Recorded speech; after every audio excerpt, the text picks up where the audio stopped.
Hi guys, this is Jake at Canadian Cutting Edge, and today I'm bringing two knives to your attention.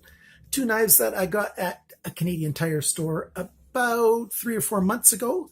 They're on sale again right now this week, and so I figured I'd talk about them right now so that you can decide if you think you want to get one or not, or both, or maybe even all three, although there's one that I don't have. So what we have is some buck knives that are made specifically for Canadian Tire. So they're only available in Canada at Canadian Tire stores. If you look at the Buck website, you will not find any information about these. I don't know why Buck doesn't at least put some of their information on the website, but they don't. And we've got a nice clip point knife, hollow grind, made in China knife. I've got it in a smaller size and a larger size. And they also have a fixed blade that looks very much like this, except for it has some serrations right there.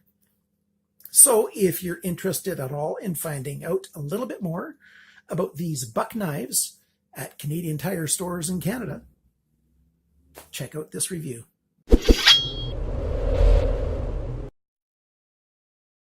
I have to apologize for the background noise. My neighbor is having some of his trees taken down, and so the big grinding machine that grinds it into shreds is going every once in a while.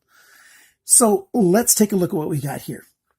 We've got knives that have a TPE sort of rubber as well as a polypropylene green section here. So they are very grippy in the hand. So soft textured. They're both liner locks. They both have the same general shape, although this smaller one's got a bit of a swedge here at the top of the blade right there.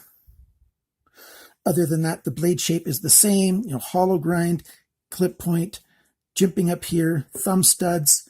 The shape of the handles are the same, just a little bit smaller. The smallest one has a pocket clip. This larger one comes in a polyester sheath instead of with a pocket clip. I really wish at the price that it sells for, especially regular price, that it had leather. It doesn't really make sense. But I don't want to give away what I like and don't like about these knives quite yet. I'm just talking about the sizes and things. This knife is called a 7.5-inch knife, when in reality it is 6 and 15/16 inches long. So they should have maybe called it a 7-inch knife, even though it's slightly smaller than 7 inches. Doesn't make sense to call it a 7.5-inch knife. And they call this guy a 9-inch knife, and it's, just shy of 9 inches. They are both backspacer knives. So they've got a hard backspacer there. They are both with inset liners inside. So the steel liners are, inset there. So that's kind of nice to help keep you a lot of grip around all over the place. They both have proprietary pivot screws, which kind of sucks. You would think Buck knows how to make knives with proper pivot screws, but nope.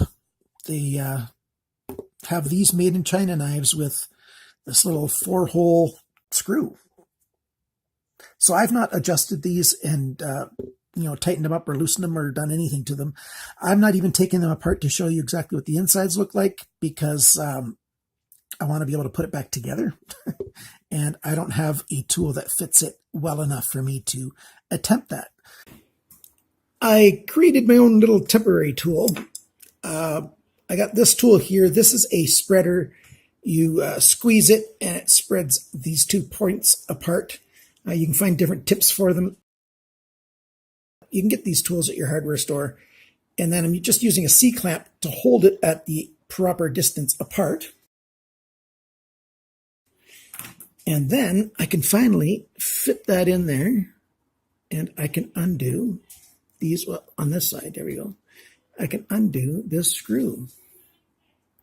So this is not a good long-term solution, but I can take this apart now so I can show you the insides of one of these knives.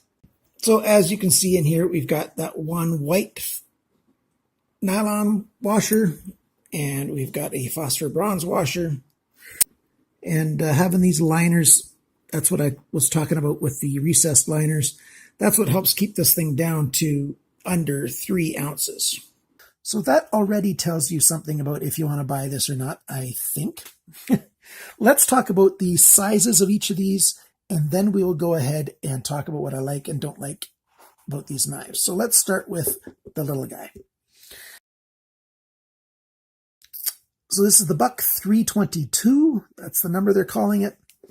We've got a 420 high carbon steel blade, which is, both of them have that, which is very common for Buck. It's a decent steel, Rockwell hardness around 57, 58, something like that.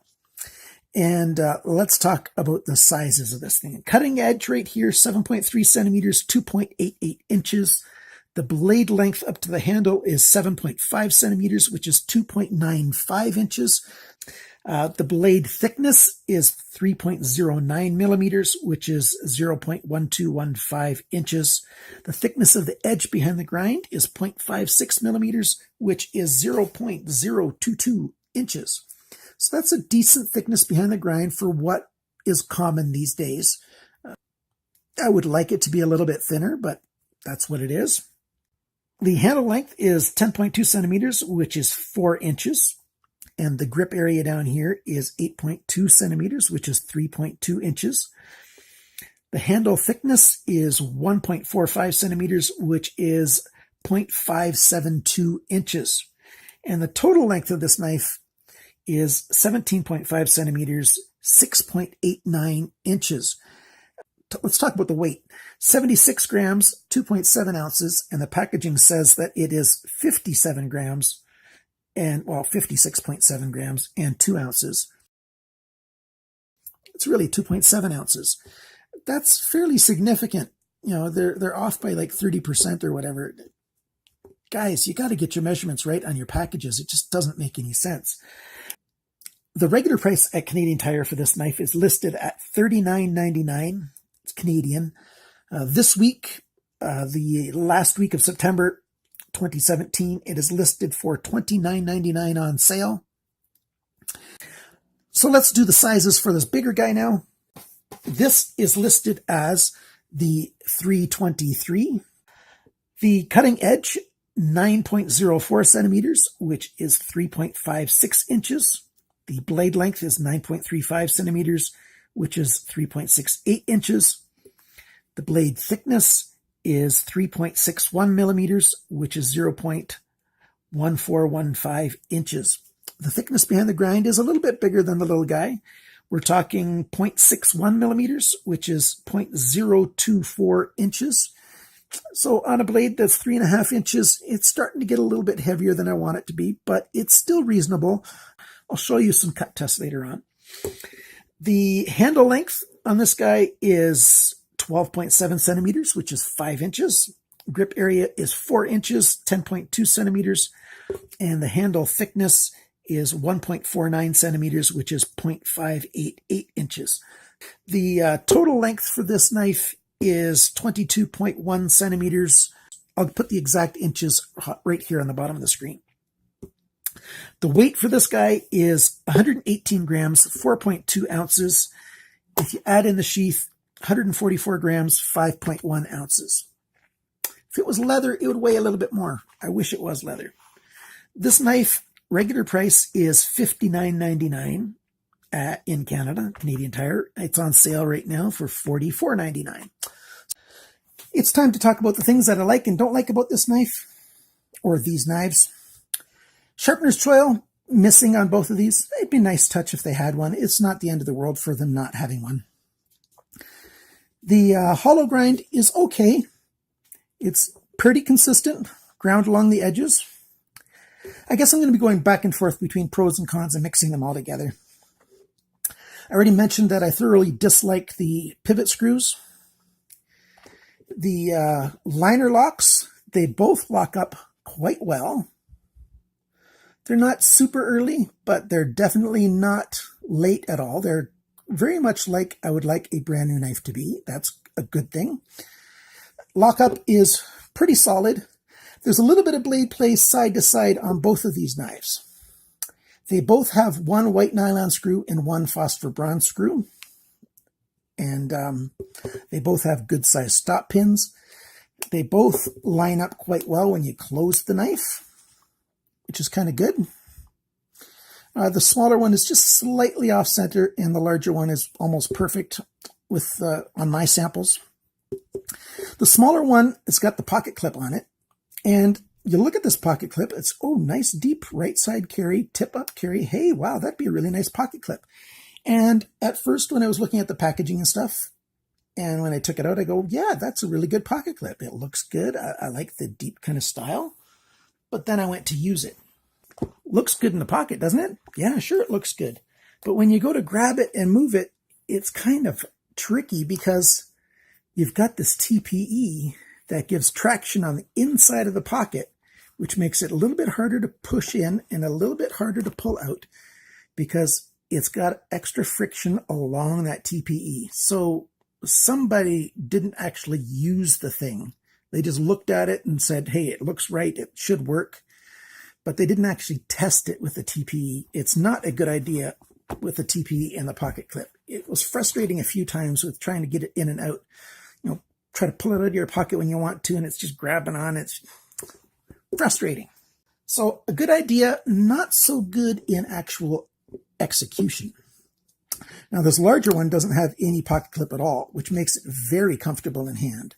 The jimping on the spine of the blade there is really good for your hand in there. Good solid grip and great for cutting. Works very, very well that way. Some pretty close to factory edge cut tests. I have done some cutting on these myself, and I've not stropped it or done anything, so it's close to the factory edge. Yeah, it's cutting okay. Not a problem there. Let's try it with this larger knife. It's cutting even better than the small one. To be honest, I did carry the small one a fair bit more than the large one. I have to be having a certain circumstance, certain scenario to carry this large knife out in public in the pouch. Very, very clean cutting on the cardboard. Works very, very well. Now let's try it with a smaller one. Hopefully I'll stay under the camera this time. Cuts quite well. Let's try to cut some of this 1-inch banding that I still have a little bit of. Cut through that very easily. Using the tip, I can cut pretty good with it. And using the belly, I can cut pretty good with that. Let's try it with this larger knife. Same thing, cuts quite easily. Use the belly. The large one cuts better for sure, most definitely. This is something you might want to take camping. It does give you this TPE does give you a much better grip right here. This might not be the best for carry out in public, you know, not EDC style carrying, but to camping and stuff, this is actually not a bad choice. So there you go.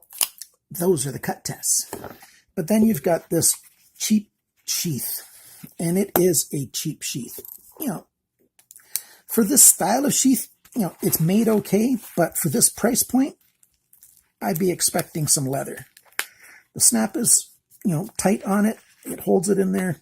Not a problem at all. But just the plain construction, just look at that. It's just sort of run of the mill instead of anything special. I hate to say it, but it gives Buck a bad reputation, if you ask me. I expect better from Buck. This is in their Vantage series instead of their Pro or their Select series. So this is their most economical series, but still, I'm not too fond of that sheath pouch, and not too fond of the proprietary screws. Not too fond that the thing doesn't ride in and out of the pocket very well. What do I like? 420HC is pretty good. Blade shape and design cuts fairly well. They didn't make it too thick behind the grind. They lock up nicely. They flip out fairly nicely. The thumb studs are in a good spot. Really comfortable in hand, even with this pocket clip. This one's still comfortable in hand. My hands are large, right on the borderline of extra large, and so I basically get a 3-finger grip on this small one. But when you actually go to use it, you can use this one fairly hard without it bothering you. And of course, you can use this one very hard. And like I said, they've got a larger one than this in a fixed blade, but it has a serrated edge there. And that's the only real differences. It also has one of these styles of sheaths as well. And it's even pricier. They are reasonably okay. They're not great. Available only in Canada. So if you are a buck aficionado and you even want to collect their third tier line of knives, then you might want to get a friend in Canada to get you these, to send them to you.